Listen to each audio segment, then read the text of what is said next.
J'ai craqué, j'ai une nouvelle fois craqué et aujourd'hui j'ai craqué pour le Deadpool Bad Blood, Badder Blood de Rob Liefeld en version originale chez Marvel Comics, un grand format pour rééditer les deux mini-séries en un seul volume et au même format. Ça aurait pu être un omnibus s'il y avait eu plus de 10 épisodes, mais ça nous fait un beau et grand deluxe avec une sublime couverture du maître Rob Liefeld.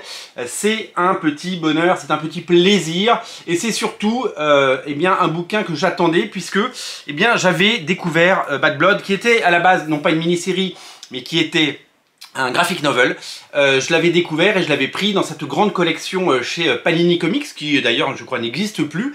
Il se trouve que le second volume, Badder Blood, n'est pas sorti dans la même collection pour des raisons un peu obscures, et que du coup il est sorti en 100%. Or, j'aime pas avoir dans mes collections les deux différents, donc eh bien j'ai dit je vais prendre la version intégrale avec les deux série rééditée en un seul volume. Le créateur de Rob Liefeld, Rob Liefeld, le créateur de Deadpool, pardon, qui revient une nouvelle fois sur Deadpool pour deux récits complets scénarisés par des compères et des comparses de longue date, c'est-à-dire Chris Sims et Chad Bowers, deux auteurs avec qui il a longuement travaillé. C'est du pur Rob Liefeld avec des grandes cases, de l'action et des comics comme on les aime, avec évidemment un revival des personnages d'X-Force et de toute eh bien, sa gloire passée.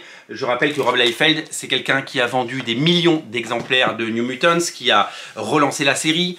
New Mutants 98 s'était vendu à 1,4 million d'exemplaires. Je ne sais pas si vous vous rendez compte. X-Force numéro 1 s'est vendu à 4,5 millions d'exemplaires. Et son Youngblood, c'était 1 million d'exemplaires tous les mois. C'était totalement fou, c'était totalement dingue. Pourquoi j'ai pris ça? Eh bien tout simplement parce que je suis un super fan de Rob Liefeld, parce que je trouve qu'il a chamboulé les comics, qu'il a une approche grand public des comics.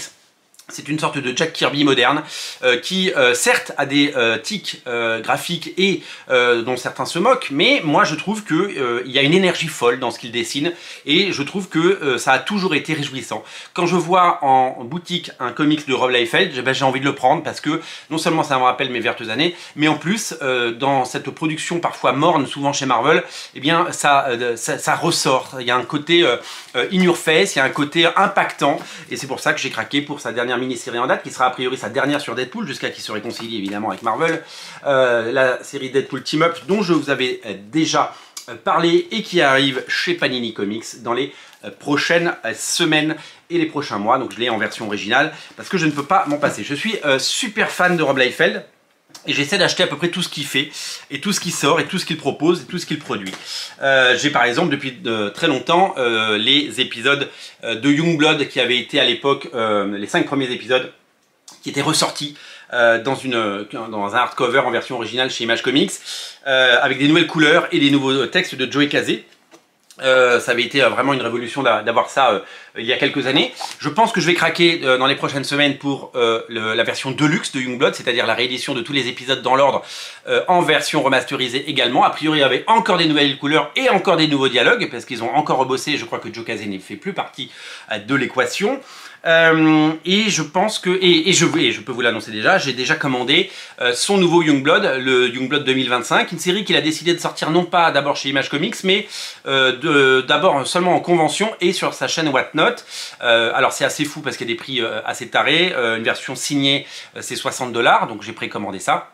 Avec les nouveaux droits de Dan, je vais me prendre un sacré taquet, je pense, quand je vais les recevoir, puisque ça sort, je crois, la semaine prochaine ou dans une quinzaine de jours.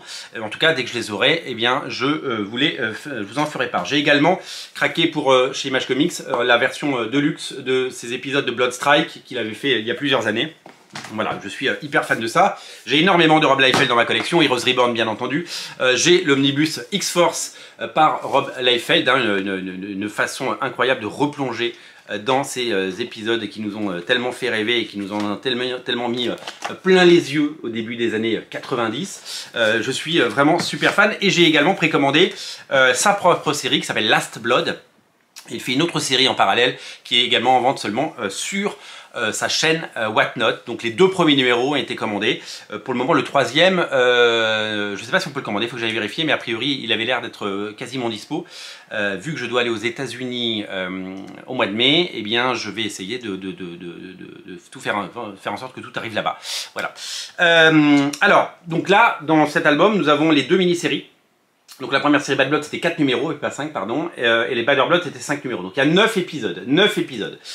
Devinez combien ça coûte ça aux États-Unis, 9 épisodes. On pourrait se dire, oh ben c'est un petit deluxe, ça va coûter 22 €. Ben, pas du tout, ça coûte 50 balles. Aujourd'hui, il se passe un truc aux États-Unis, et là on ne parle même pas de la nouvelle politique depuis cette semaine. Non, on parle simplement du marché. Mais je l'ai vu, parce que je vais aux États-Unis tous les ans et que j'achète pas mal de comics en version originale, vous le savez. Un comics, un single issue comme celui-là, aujourd'hui c'est 5 $.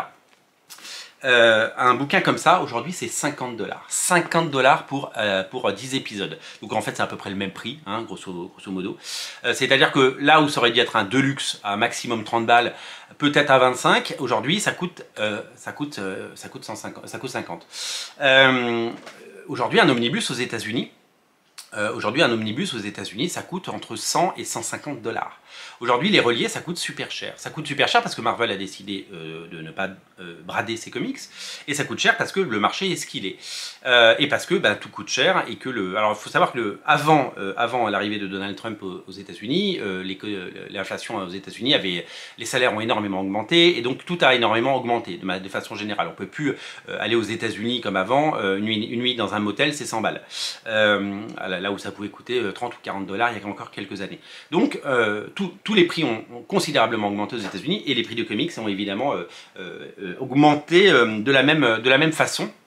Et donc on s'est retrouvé avec eh bien, ces bouquins qui coûtent aujourd'hui 50 balles. Donc c'est des sacrés investissements. Alors vous allez me dire aux États-Unis, c'est le prix affiché, mais si vous l'achetez soit sur une plateforme en ligne, soit dans une boutique, vous avez des remises, puisque aux États-Unis, il n'y a pas de prix du livre unique. Donc le libraire peut choisir de casser sa marge, c'est-à-dire que peut-être qu'il a 30% de marge et peut-être qu'il peut décider de ne faire que 20% de marge.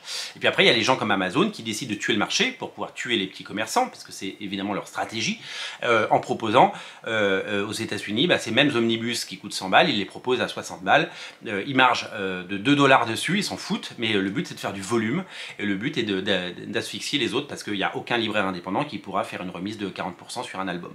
Donc quasiment personne aux États-Unis paye 50 balles, mais ce que je veux dire c'est que le cover price, qui reste l'indice, a explosé, parce que ça, il y a quelques années, ça aurait coûté maximum 29 $. Là, aujourd'hui, ça coûte 49 $.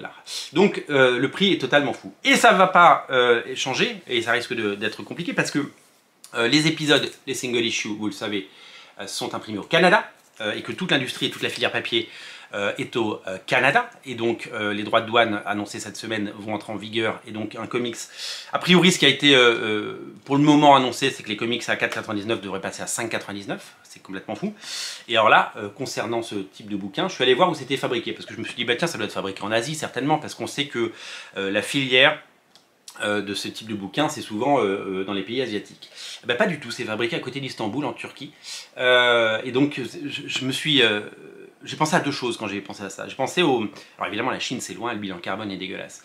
Mais ce bouquin, il a été fabriqué, commandé par Marvel, en Turquie. Et il a fait Turquie, États-Unis dans les stocks, dans les stocks de Diamond ou dans les stocks de Penguin, parce que c'est eux qui distribuent. Et après, ils ont redispatché dans le monde et ils les ont envoyés, parce que je l'ai acheté dans une boutique à Paris qui commande ses comics via Diamond UK. C'est reparti en Angleterre. Alors peut-être que ça a fait directement Turquie-Angleterre, mais quand même.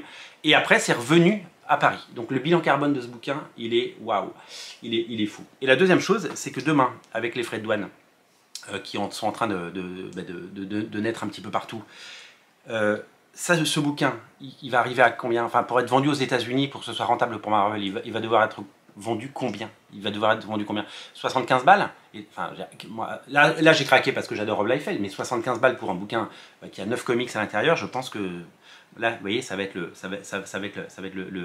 truc. Et on peut évidemment penser ce qu'on veut de la politique actuelle et des gens qui la pratiquent. Chacun est libre de penser ce qu'il veut.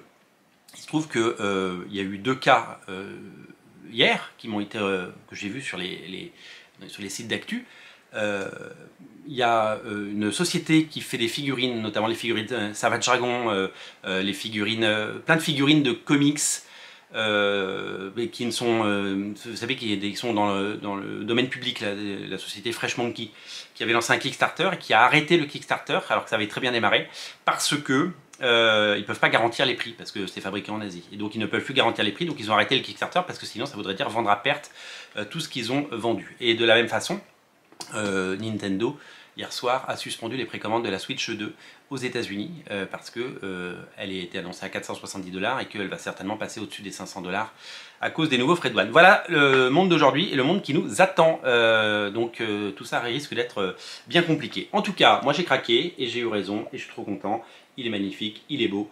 C'est un magnifique ouvrage et vive Rob Liefeld. Et j'ai hâte de vous montrer les 2 premiers épisodes de Last Blood, évidemment, et le premier épisode de Youngblood. Les 2 arriveront très prochainement et j'ai hâte de les avoir et j'ai hâte de les découvrir et de vous les faire découvrir. On fera des jolies pages à pages pour vous montrer ces magnifiques comics. Vive les comics, vive Rob Liefeld. N'oubliez pas de vous abonner. N'oubliez pas de... merci d'être aussi fidèle, merci d'être aussi nombreux. Abonnez-vous. Salut!